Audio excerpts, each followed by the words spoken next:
Hi friends, మీకు ఈ video నచ్చితే లైక్ చేయండి, సబ్స్క్రైబ్ చేయండి.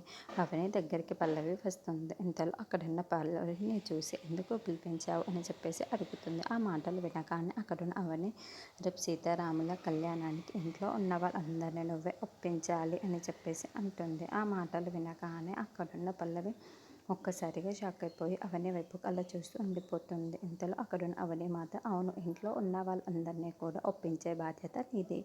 అందరినీ ఆ కళ్యాణానికి తీసుకొని వచ్చి ఆ కళ్యాణం సీతారాముల కళ్యాణం అందరి చేతుల మీదుగా జరిగేటట్టు నువ్వే చూడాలి చెప్పేసి అంటుంది. ఇంతలో అక్కడున్న పల్లవి ఒక్కసారిగా షాక్ అయిపోయి ఇది చెప్పినట్లుగా చేయకపోతే ఏం చేస్తుందో ఏంటో అని చెప్పేసి ఇంటికి వచ్చి ఇంట్లో ఉన్న వాళ్ళందరినీ పిలిపిస్తుంది.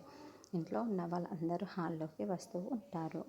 అక్కడున్న పార్వతీమాత, ఎందుకు పల్లవి అంత గట్టిగా అరిచి అందరినీ పిలుస్తున్నావు అని చెప్పేసి అడుగుతూ ఉంటుంది. అక్కడున్న పల్లవి మాత్రం, రేపు సీతారాముల కళ్యాణాన్ని మనం అందరం కలిసి జరుపుకుందాము గుడిలో అని చెప్పేసి అంటుంది. ఆ మాటలు వినగానే అక్కడున్న వాళ్ళందరూ ఒక్కసారిగా షాక్ అయిపోతూ ఉంటారు. ఏంటి పల్లవి ఇంట్లో ఉన్న వాళ్ళందరూ ఇలా చెప్పడం ఏంటి అని చెప్పేసి కమల్ ఒక్కసారిగా షాక్ అయిపోయి పల్లవి వైపు అలా చూస్తూ ఉండిపోతాడు.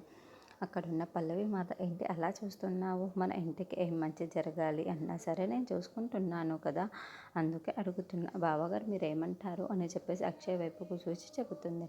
ఇంతలో అక్కడున్న అక్షయ్ మాత, అవనే రాకపోతే నేను ఏ పూజలోనో కూర్చోను అని చెప్పేసి అంటాడు. ఆ మాటలు వినగానే అక్కడున్న పల్లవి అయితే చాలా సంతోషిస్తూ ఉంటుంది. ఇంతలో వాళ్ళ మామయ్య వైపుకు చూసి, మామయ్య మీరేమంటారు, వెళ్దామా కళ్యాణానికి అని చెప్పేసి అడుగుతూ ఉంటుంది.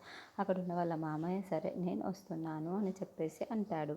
పల్లవి వాళ్ళ అత్తయ్య వైపుకు అంటారు, మీరు ఒప్పుకుంటే అందరూ వస్తారు అత్తయ్య, ఇంట్లో ఉన్న వాళ్ళని ఒప్పుకున్నట్టే అని చెప్పేసి పల్లవి అంటూ ఉంటుంది. ఆ మాటలు వినగానే అక్కడున్న పార్వతి అయితే, సరే మీరందరూ కళ్యాణం చేద్దాం అంటున్నారు కదా, మీ ఆశ ప్రకారమే నేను చేయిద్దాం అనుకుంటున్నాను అని చెప్పేసి అంటుంది. ఆ మాటలు వినగానే అక్కడున్న పల్లవి అయితే, అమ్మయ్య అందరినీ ఒప్పించేశాను అని రిలాక్స్ అవుతూ ఉంటుంది. ఇంతలో అక్కడున్న అవని మాత్రం, నా కూతురు అడిగినట్లుగానే ఇంట్లో ఈ కళ్యాణానికి ఒప్పించాను, నాకు అదే చాలు అంటూ